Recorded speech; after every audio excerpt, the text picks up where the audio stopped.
کیا نیب اور اے N F ناکام ہو گئے ہیں اور اب احتساب کا عمل یا کرپشن کا سراغ ایف آئی اے لگائے گی؟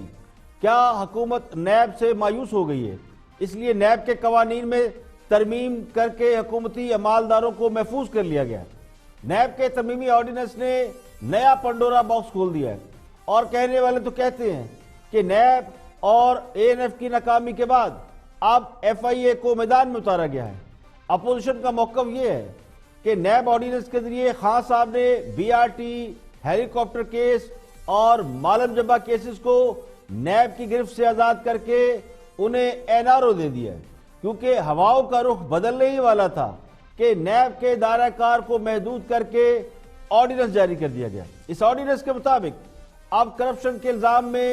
نیب اس وقت تک کسی کو گرفتار نہیں کر سکے گا جب تک نیب کے پاس کرپشن کے واضح یا ٹھوس ثبوت نہ ہو، یعنی پہلے بارے ثبوت جو ملزم پر تھا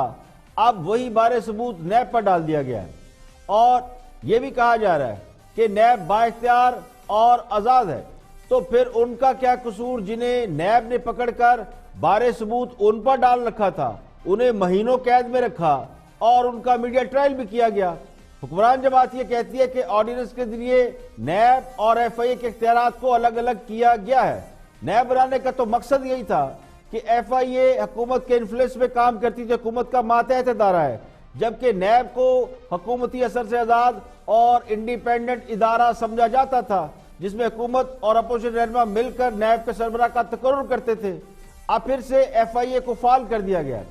اور کہنے والے تو یہ کہتے ہیں کہ ایف آئی اے کو اہم شخصیات کی گرفتاری کے ٹاسک بھی سونپ دیے گئے۔ اس سے پہلے بھی ایف آئی اے کے سربراہ بشیر میمن نے یہ کہا تھا کہ انہیں اس لیے ہٹایا جا رہا ہے کہ ان پر بہت سی اہم شخصیات کی گرفتاری کے لیے دباؤ ہے۔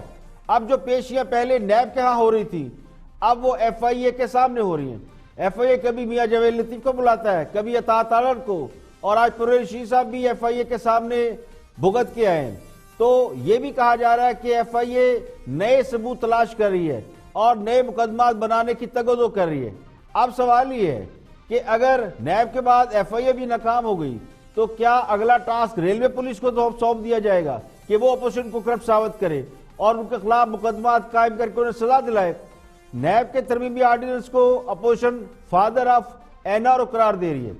جبکہ خان صاحب نے حکومتی ترجمانوں کو بلا کر انہیں آج اچھی طرح یہ سمجھایا ہے کہ انہیں میڈیا پر کیا نقطہ نظر اختیار کرنا ہے۔ خان صاحب نے نیب آرڈیننس میں ترمیم کر کے لگتا ہی ہوا کہ ایک تیر سے دو شکار کیے، تاجروں اور صنعت کاروں کی گڈ بک میں گئے ہیں، ان کی ہمدردیاں سمیٹی ہیں۔ اپوزیشن کی مجبوری یہ ہے کہ اگر وہ آرڈیننس کی مخالفت کرتی ہے تو جن لوگوں کو آرڈیننس سے اب فائدہ پہنچنے والا ہے، یہ پہنچ رہا ہے، جن میں بیوروکریٹ، سیاستدان، تاجر، صنعت کار سب شامل ہیں، وہ یہ سمجھیں گے کہ اپوزیشن نہیں چاہتی کہ انہیں فائدہ پہنچے۔ اب سوال یہ کہ حکومت نے آرڈیننس جاری کر کے اسے پارلیمنٹ میں اب لے جانے کا اعلان کیوں کیا؟ یعنی پہلے آرڈیننس جاری کیا، اب پارلیمنٹ میں ڈیبیٹ کے لیے جا رہے ہیں، تو پارلیمنٹ میں اچھی طرح بحث مباحثہ کرنے کے بعد قانون سازی کا بل کیوں پیش نہیں کیا گیا؟ اس سے پہلے کچھ 4-6 مہینے پہلے جب رانا ثناء اللہ جیل میں نہیں تھے تو حکومت نے اپوزیشن سے مل کر نیب میں ترامیم کے حوالے سے بہت ساری میٹنگیں کی، پھر اس کے بعد رانا صاحب اندر ہو گئے۔ اب نیب کا ترمیمی آرڈیننس جاری کیا گیا، تو خاص اب تو کہتے تھے کہ وہ کسی کو این آر او نہیں دیں گے، تو پھر انہوں نے اس آرڈیننس کو پیش کر کے کس کو فائدہ پہنچایا؟ تو بظاہر تو حکومت کا موقف یہ ہے کہ اس آرڈیننس کا فائدہ سیاستدانوں کو پہنچے گا، اپوزیشن کو پہنچے گا، لیکن دوسری طرف یہ تاثر موجود ہے کہ جو کام نیب نہیں کر سکا وہ اب کسی اور ادارے سے لیا جائے گا۔ تو سوال یہ کہ کیا اپوزیشن اس پر کوئی واضح پوزیشن لے گی یا پھر اس تھوڑے کو بہت سمجھ کر صبر شکر کرے گی؟